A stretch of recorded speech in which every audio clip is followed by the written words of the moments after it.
Welcome back. Underdogs, misfits, and other little lunatics. We're covering the book that Stand By Me was made out of, created out of. I hope everybody's having a wonderful Christmas 2025. I'm looking forward to 2026. Well, let's get into it. Let's get comfy. Ooh. All right. Are we ready? I think so. Here we go.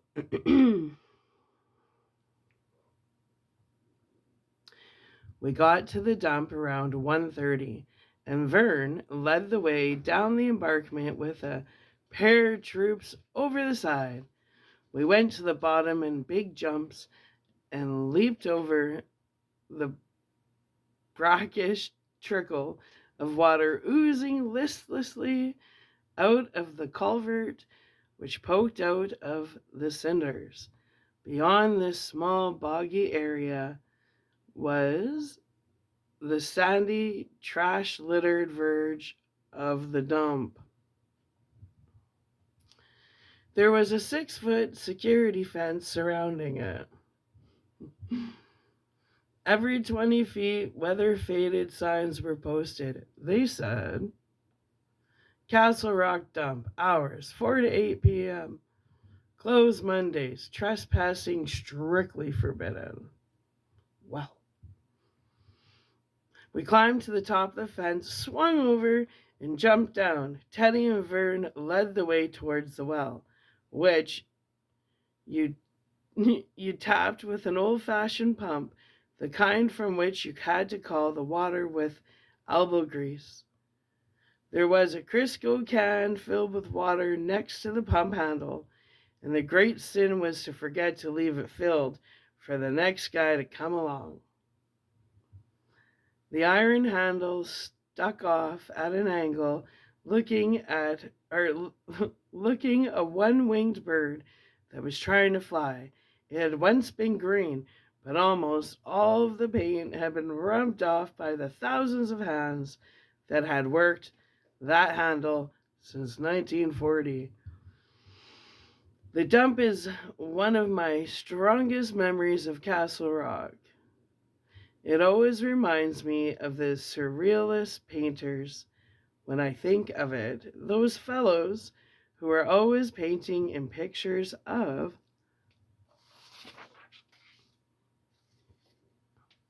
clock faces lying limply in the crotches of trees, or Victorian living rooms standing in the middle of the Sahara, or steam engines coming out of fireplaces. To my child's eye, nothing in the Castle Rock dump looked as if it really belonged there. We had entered from the back. If you came from the front, a wide dirt road came in through the gate, broadened out into a semicircular area that had been bulldozed as flat as a dirt landing strip, and then ended abruptly at the edge of the dumping pit. The pump, Teddy and Vern were currently standing there and squabbling about who was going to prime it, was at the back of this great pit. It was maybe 80 feet deep and filled with all the American things that get empty, wear out, or just don't work anymore. There was so much stuff that my eyes hurt just looking at it. Or maybe it was your brain that actually hurt because it could never quite decide what your eye should stop on. Then your eye would stop or be stopped by something that seemed as out of place as those limp clock faces or the living room in the desert, the brass bedstead leaning drunkenly in the sun, the little girl's dolly looking amazingly between her thighs as she gave birth to stuffing. I can see it. An overturned, stewed Baker automobile with its chrome bullet nose glittering in the sun like some Buck Rogers missile. One of those giant water bottles they have in office buildings, transformed by the summer sun into a hot blazing sapphire. There was plenty of wildlife there too, although it wasn't the kind you see in the Walt Disney nature films or at those tame zoos where you can pet the animals. Plump rats, wood chunks grown sleek and lumbering on such rich chow as rotting hamburger, maggotory vegetables, seagulls by the thousands, and stalking among the gulls like thoughtful, introspective ministers, an occasional huge crow. It was also the place where the town stray dogs came for a meal when they couldn't find any trash cans to knock over, or any deer to run. They were a miserable, ugly tempered mongrel lot. Slot sided and grinning bitterly, they would attack each other over a fly blown piece of bologna or a pile of chicken guts fuming in the sun. That's pretty vivid, Stephen King. But these dogs never attacked Milo Pressman, the dump keeper, because Milo was never without Chopper at his heel. Chopper was, at least until Joe Camber's dog Cujo went rabid 20 years later, the most feared and least seen dog in Castle Rock.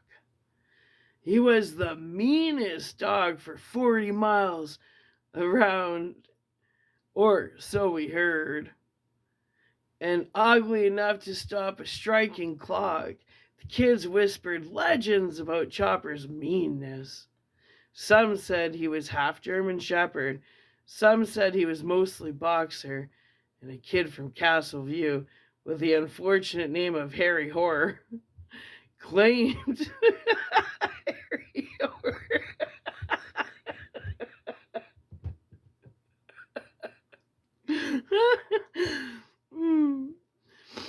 claimed that Chopper was a Doberman pinscher whose vocal cords had been surgically removed so you couldn't hear him when he was on the attack.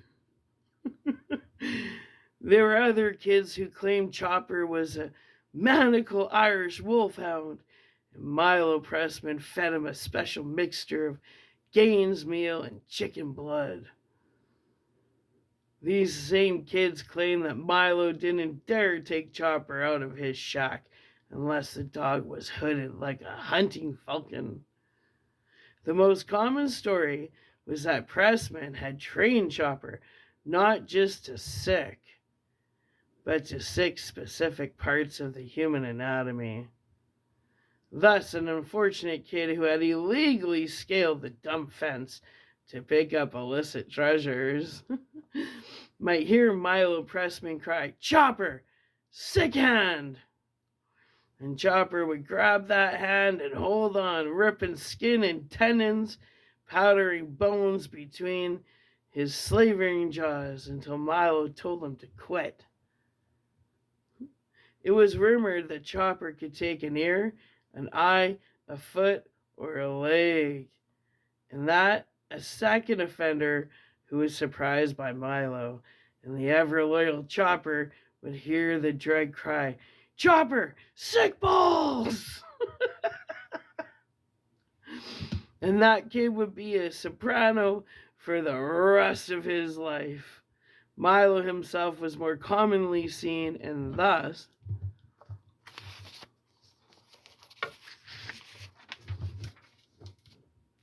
more commonly regarded. He was just a half-bright working Joe who supplemented his small-town salary by fixing things people threw away and selling them around town. There was no sign of either Milo or Chopper today. Chris and I watched Vern prime the pump while Teddy worked the handle frantically. At last, he was rewarded with a flood of clear water, a moment that later both of them had their heads under their trough. Teddy still bumping away a mile a minute. Teddy's crazy, I said softly.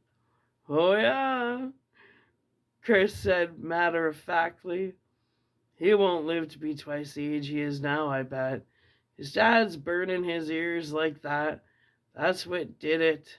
He's crazy to dodge trucks the way he does. He can't see worth a shit, glasses or no glasses. You remember that time in the tree? Yeah? The year before, Teddy and Chris had been climbing the big pine tree behind my house. They were almost to the top, and Chris said they couldn't go any further because of all the branches up there were rotten. Teddy got that crazy stubborn look on his face and said, "Fuck that." He had pine tar all over his hands, and he was going to go up until he could touch the top. Nothing Chris said could talk him out of it. So up he went, and he actually made it. He only weighed 75 pounds or so, remember? He stood there, clutching the top of the pine in one tart gummy hand, shouting that he was king of the world, and some stupid thing like that. And then there was a sickening, rotted crack as the branch he was standing on gave way and he plummeted. What happened next was one of those things that makes you sure there must be a God. Chris reached out purely on reflex, and what he caught was a fistful of Teddy Duchamp's hair. And although his wrist swelled up fat, and he was unable to use his right hand very well for almost 2 weeks, Chris held him until Teddy, screaming and cursing, got his foot on a live branch thick enough to support his weight. Except for Chris's blind grab, he would have turned and crushed and smashed all the way to the foot of the tree, 120 feet below. When they got down, Chris was gray-faced and almost puking with the fear reaction, and Teddy wanted to fight him for pulling his hair. They would have gone at it too if I hadn't been there to make peace. Water break. Stephen King's a really vivid writer. You can visualize so much through his writing.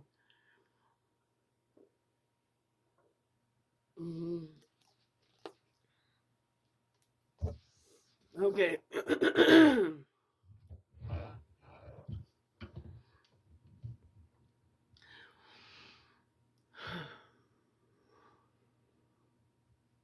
I dream about that every now and then, Chris said, and looked at me with strangely defenseless eyes.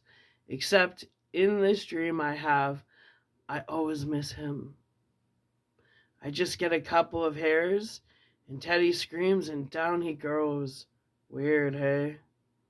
Weird, I agreed.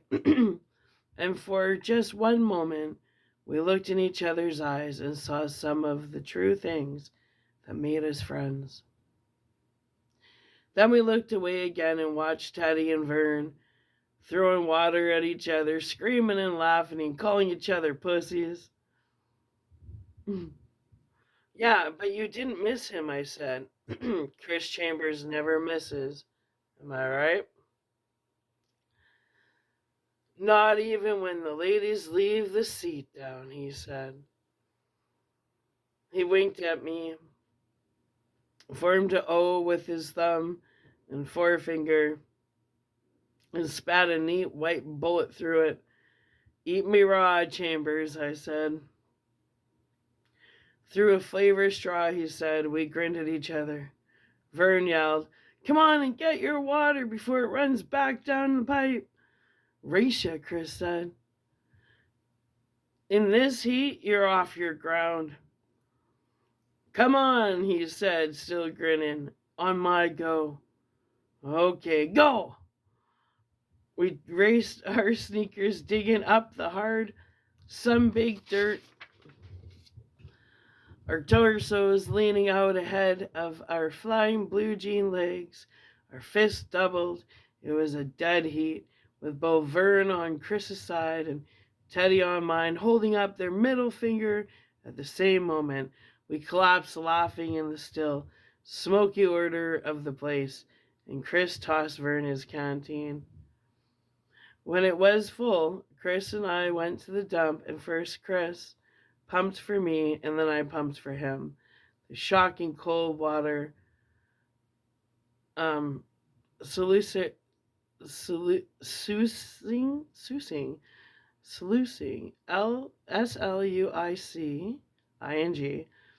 off the suit, and the heat all in a flash, sending our suddenly freezing scalps 4 months ahead into January. Then I refilled the lard can, and we all walked over to sit down in the shade of the dump's only tree, a stunted ash 40 feet from Milo Pressman's tar paper shack. The tree was hunched slightly to the west, as if what it really wanted to do was pick up its roots the way an old lady would pick up her skirts and just get the hell out of the dump. The most, Chris said, laughing, tossing his tangled hair back from his brow. A blast, I said, nodding, still laughing myself. This is really a good time, Vern said simply. And he didn't just mean being off limits inside the dump, or fudging our folks, or going on a hike up the railroad tracks in the Harlow. He meant those things, but it seems to me now that there was more, and that we all knew it. Everything was there and around us. We knew exactly who we were and exactly where we were going. It was grand. We sat under the tree for a while, shooting the shit like we always did. Who had the best ball team? Still the Yankees, with Mantle and Maris, of course.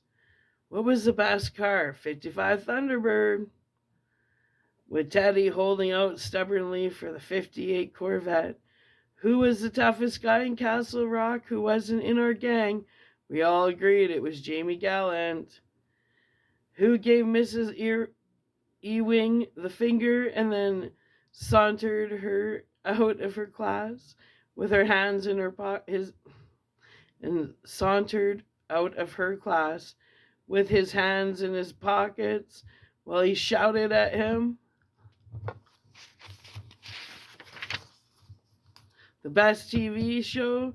Either The Untouchables or Peter Gunn. Both Robert Stack as Elliot Ness and Craig Stevens as Gunn were cool. All that stuff.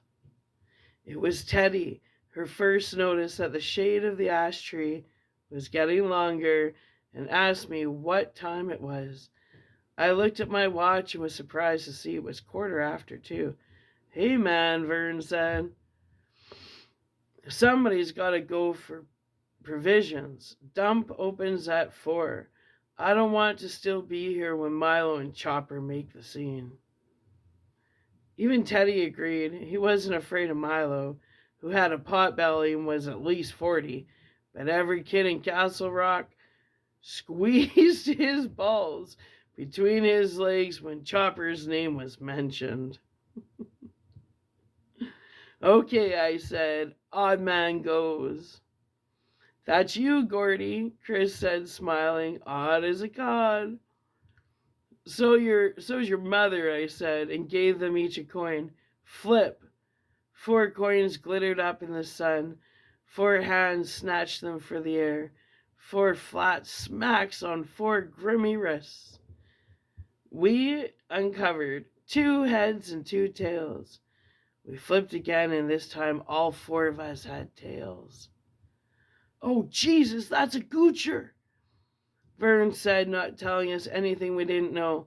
4 heads or a moon was supposed to be extraordinary good luck. 4 tails was a goocher, and that meant very bad luck. Fuck that shit, Chris said. Doesn't mean anything. Go again.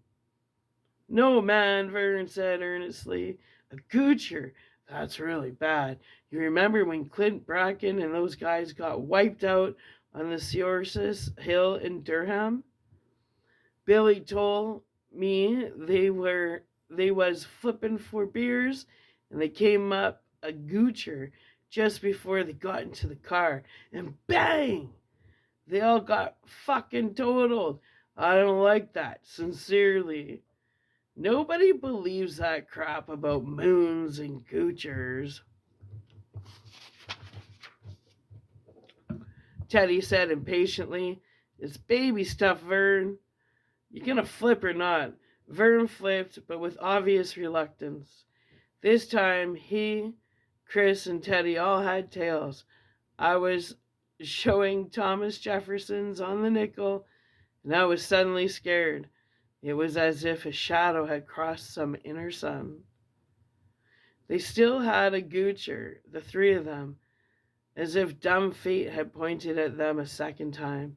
Abruptly, I thought of Chris saying, I just got a couple of hairs, and Teddy screams, and down he goes. Weird, huh? Three tails, one head. Then Teddy was laughing his crazy, cackling laugh and pointing at me, and the feeling was gone.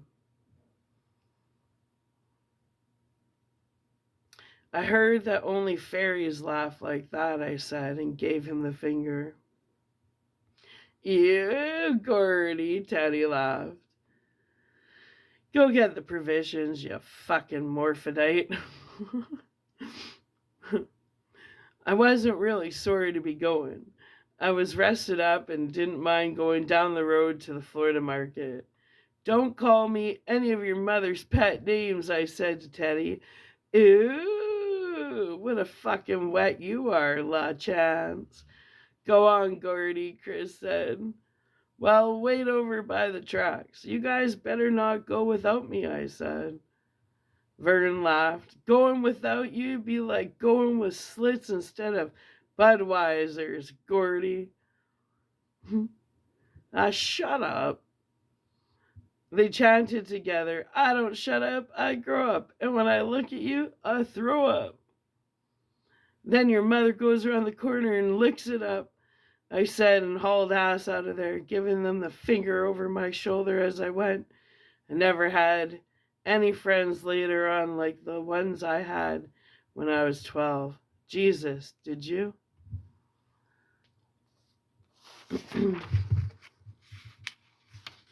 Okay. We're going to stop and then we're going to get into the next chapter. So, underdogs, misfits, and other little lunatics, I hope you're still having a Merry Christmas 2025. That's right. I'm going to upload this. We're going to come back. That's why? Because I love you. Why not? That way I know you're not alone on Christmas. I'm hanging out with you. And yeah, if you can't sleep, just put it on repeat. Anyway, I'll be right back. Bye.